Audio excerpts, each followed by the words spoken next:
नमस्कार शेतकरी बंधूंनो मित्रांनो, आज 24 एप्रिल 2026 मित्रांनो, सध्या जे राज्यामध्ये टेम्परेचर चालू आहे, या टेम्परेचरच्या कारणामुळे राज्याच्या दक्षिण पश्चिम भागामध्ये मोठ्या प्रमाणावर बाष्पयुक्त आर्द्रतायुक्त हवा ही येत आहे आणि या कारणाने राज्याच्या घाटाच्या भागात, घाटाला समांतर आणि घाटाच्या बाजूला अवकाळी पावसाच्या ऍक्टिव्हिटीज दुपारनंतर होत आहेत.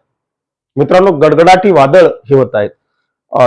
आज 24 पासून पुढे 1 मे पर्यंत एक 5-6 दिवस, एक आठवडा राज्यात कसं वातावरण असेल या संदर्भातली माहिती आपण या व्हिडिओमध्ये पाहणार आहोत. त्यामुळे व्हिडिओ शेवटपर्यंत पहा. त्याचबरोबर मित्रांनो, बहुचर्चित साऊथ वेस्ट मान्सून हा याची एंट्री अंदमान निकोबार मध्ये केव्हा होणार आहे, केरळमध्ये केव्हा येईल आणि संभाव्य महाराष्ट्रात कधी येईल याच्या काही तारखा आपण प्राथमिक अंदाजामध्ये जाणून घेणार आहोत.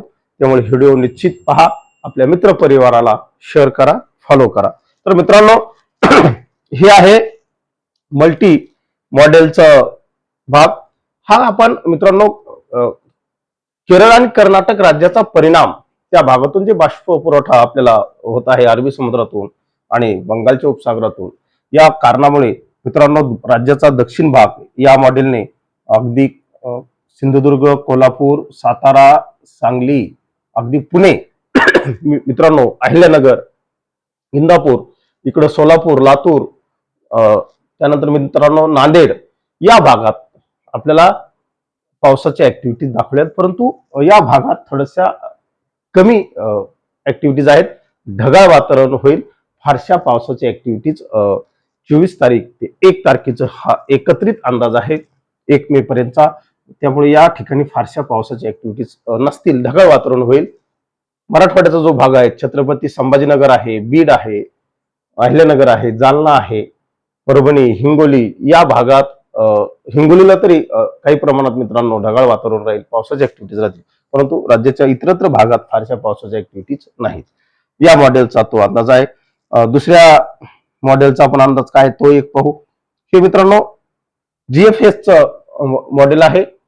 या मॉडेलने सुद्धा मित्रांनो आपल्याला दक्षिण आणि पश्चिम भागातच आपल्याला त्याने पावसाच्या ऍक्टिव्हिटीज दाखवलेल्या आहेत. घाटावर या मॉडेलने फारशा कमी दाखवलेल्या आहेत. या मॉडेलने मित्रांनो अगदी कोल्हापूरचा दक्षिण पट्टा, सोलापूर, लातूर, धाराशिव, नांदेडला चांगल्या, लातूरला चांगल्या पावसाच्या ऍक्टिव्हिटीज दाखवलेल्या आहेत. अशा रीतीनं कर्नाटक राज्यातील वातावरणाचा परिणाम हा या मॉडेलने आपल्याला दाखवलेला आहे. बहुतांश मॉडेलने मित्रांनो आपल्याला दक्षिण पश्चिम भागातलाच, हे मित्रांनो ECMWF आहे, AIFS मॉडेल आहे. या मॉडेलने मित्रांनो आपल्याला दक्षिणेक आणि पश्चिम, संपूर्ण पश्चिम घाट याने प्रभावित दाखवलेला आहे. राज्याच्या इतरत्र भागात या मॉडेलने फारशा पावसाच्या नोंदी दाखवलेल्या नाहीत. त्यामुळे आपण ती वरला भाग घेणार नाहीत.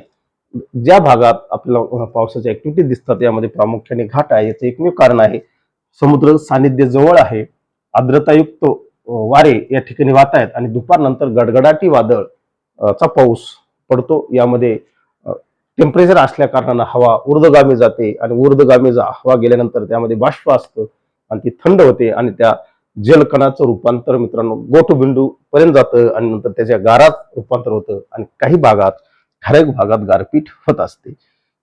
हे त्याचं एक पाठीमागचं कारण आहे. या मॉडेलने सुद्धा आपल्याला पाऊस दाखवलेला आहे.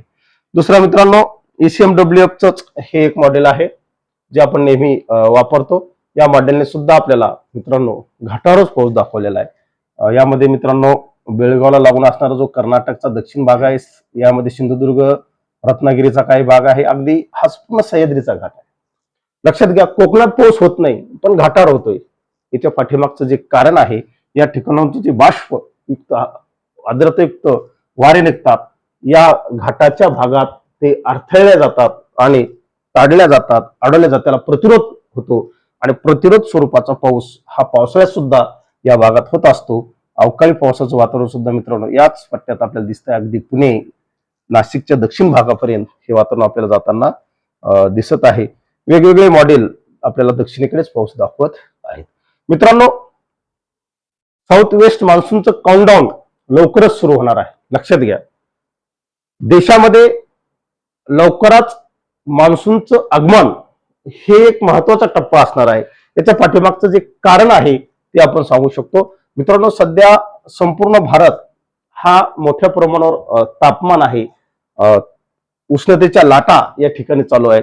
त्यामुळं जमिनीवर मोठ्या प्रमाणावर हाय प्रेशर होऊन हवा वर पावते आणि रिकामी झालेली जागा भरून काढण्यासाठी दोन्ही समुद्रातून बाष्पयुक्त आर्द्रतायुक्त वारे हे भूभागाकडे खेचले जातात. आणि मित्रांनो, साऊथ वेस्ट मान्सूनच्या कालखंडात हे लवकर होणार आहे आणि अगदी 28 ते 30 मे पर्यंत, मेच्या शेवटचा आठवडा मित्रांनो केरळमध्ये मान्सूनचं दस्तक होईल.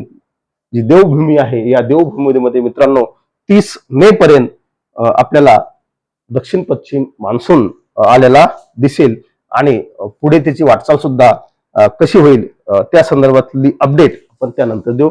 लवकरच मित्रांनो 18 ते 20 दरम्यान तो दक्षिण अंदमान समुद्रामध्ये दाखल होणार आहे आणि तिथून पुढे बंगालच्या उपसागरात एक मित्रांनो लो प्रेशर निर्माण होणार आहे, चक्रीवादळ, आणि त्या चक्रीवादळाकडे हा मान्सून खेचला जाणार आहे. त्यामुळे लवकर जलद त्याचं एंट्री ही भारताच्या प्रवेशद्वारावर होऊ शकते.